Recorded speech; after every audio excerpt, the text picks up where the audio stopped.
This isn't a story about a girl saving herself. It's a story about a girl saving everyone else, one heart at a time.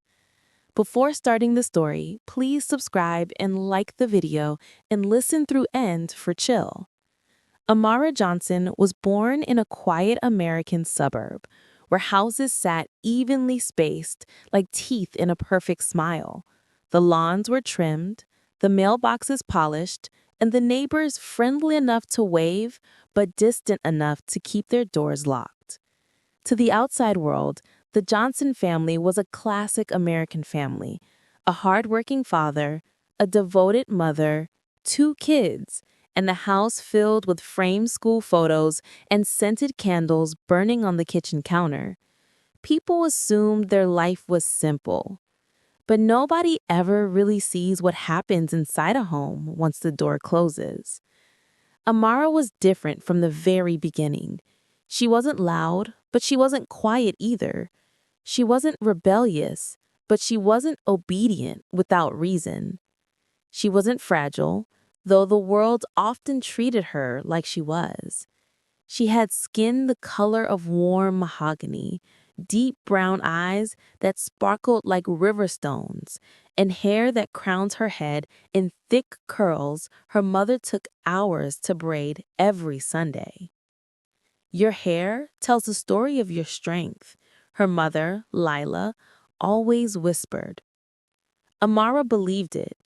She believed a lot of things: that people meant well, that families stayed whole, that love could fix everything.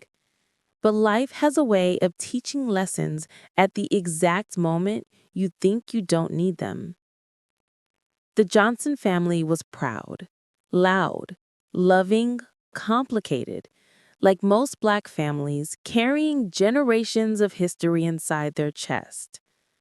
Her father, Michael, was a disciplined man, a former military officer turned community security manager.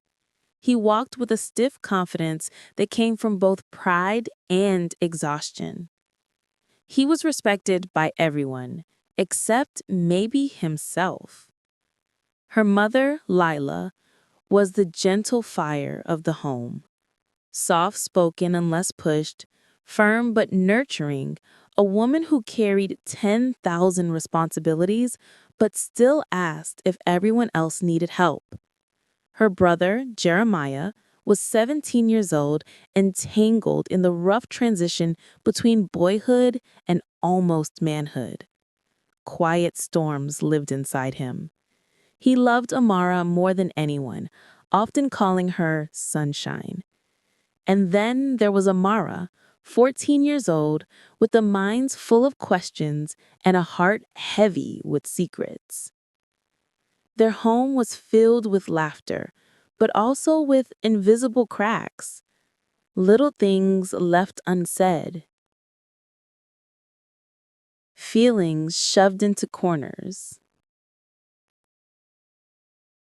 dreams too fragile to share. The world saw a perfect family, but Amara knew that perfection was something adults invented to feel less afraid. The first big shift in their home didn't happen loudly. It happens quietly, so quietly that no one noticed it until the silence was too heavy to ignore. Michael started coming home later. His uniform smelled of stress and exhaustion. His smiles were shorter, his temper quicker. Lila tried. God knows she tried. She asked gentle questions. She cooked his favorite meals. She massaged his shoulders at night. But Michael carried a weight he didn't know how to share. One evening, while Amara was doing her homework at the kitchen table, she heard her parents arguing. Their voices were low, not shouting, but sharp like broken glass. "Talk to me," Lila pleaded. "I'm fine," Michael insisted. "You're not. I said I'm fine. You're scaring the kids." I'm doing my best, Lila. Isn't that enough? The silence afterward was louder than the argument itself. Amara held her breath. She could feel the walls listening. Amara wasn't just dealing with her family's shift. She was dealing with the world outside the house, too. Middle school had never been easy. Being a black girl in a town where classmates asked questions like, "Can I touch your hair? Why don't you look like your mom? Why are you always so loud? You're pretty, but for a black girl." She carried those comments home like stones in her backpack. But she didn't tell anyone. Why add weight to a house already cracking? One day, Amara came home with quiet tears drying on her cheeks.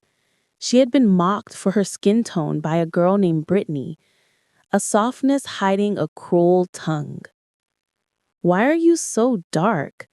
Do you ever get tired of looking burnt?" Brittany laughed. The words hit Amara harder than she expected. She knew she was beautiful. Her mother told her every day. But it didn't stop the ache. That night, sitting at her desk, she stared at her reflection.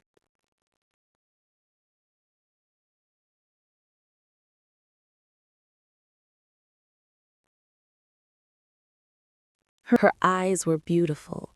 Her skin glowed. Her curls were alive. So why did she suddenly feel like she wasn't enough? She didn't tell her mother. She didn't tell her father. She didn't even tell Jeremiah. Sometimes the things that hurt us feel too heavy to speak. The breaking point came on a Thursday evening, the kind of evening that pretends to be normal until the world decides it won't be. Michael came home late again. Jeremiah was in the living room scrolling through his phone. Amara was setting the table. Lila was cooking. "Dinner's almost ready," Lila said gently when Michael walked in. "I'm not hungry," he grunted. Lila frowned. "You didn't eat lunch. Please, just sit with us." "I said I'm not hungry." The tension snapped. Jeremiah looked up. Amara froze. "Michael," Lila said more firmly, "you can't keep doing this." "I'm tired, Lila. Just let me breathe." "This isn't breathing," she whispered. "This is disappearing." The argument escalated, words overlapping, emotions spilling, each one more painful than the last. Suddenly, Jeremiah stood up. "Stop yelling at Mom." Michael turned sharply. "Watch your tone." "No," Jeremiah said, "not today." The air shifted. Sharp, dangerous. Amara stepped between them. "Please," she whispered, "stop." Her voice, tiny but trembling, broke the moment. Michael saw her eyes, wide, afraid, pleading. He stepped back. Lila pulled Amara into her arms. Jeremiah walked out of the house, slamming the door behind him. The silence that followed wasn't peaceful. It was broken. In the weeks that followed, their family didn't collapse, but it didn't heal either. Michael tried harder. Lila tried softer. Jeremiah avoided home. And Amara became the invisible glue. She checked on Jeremiah. She hugged her mother. She sat near her father quietly, hoping presence was enough. But she carried everything alone. At school, she put on a brave face. At home, she became the quiet peacekeeper. And her heart, she buried her fears deep. But healing can't grow in silence. Something had to break, or bloom. One evening, after weeks of tension, Amara found her father sitting alone in the backyard. The sky was dark blue, the moon bright. She sat beside him without speaking. After a long moment, he said quietly, "I didn't want you to be scared of me." "I'm not," she whispered. But she was, and he knew it. I'm sorry, Amara. I've been carrying too much. Work, pressure, things I haven't dealt with. It's okay, she said automatically. No, he replied. It's not. He looked at her, really looked at her growing strength, her quiet sadness, her forced maturity. You shouldn't have to hold this family together. That's my job. I failed you. Tears gathered in her eyes. For the first time, she let them fall. I just want us to be okay, she cried. I don't want us to break. Michael pulled her into his arms, holding her tightly. We're not broken. We're growing. Growth hurts, but we'll get through it. All of us. That night, for the first time in months, Amara felt hope breathe again. Healing didn't come overnight. It came slowly. Michael started therapy. Lila stopped blaming herself. Jeremiah came home more often and apologized for his anger. They started eating dinner together again.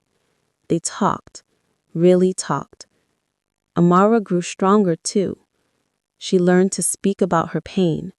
She learned that love isn't perfect. It's patient. She learned that families bend, but don't always break. And she learned one of the greatest truths of all. Strength doesn't come from being unhurt. It comes from choosing to rise anyway. Years later, when people looked at Amara, they saw a confident young woman, one who smiled easily, loved deeply, and stood tall. They didn't know she grew up carrying the weight of her family on small shoulders. They didn't know she once cried herself to sleep because of cruel words about her skin. They didn't know she once feared her family would fall apart. But she didn't let those moments define her. Instead, she rose. She shined. She healed. She carried the sun, not because she wanted to, but because life chose her to. And she carried it well. If that story gave you chill, drop a like, subscribe, and comment so I know you made it to the end. I've got another one. See you then.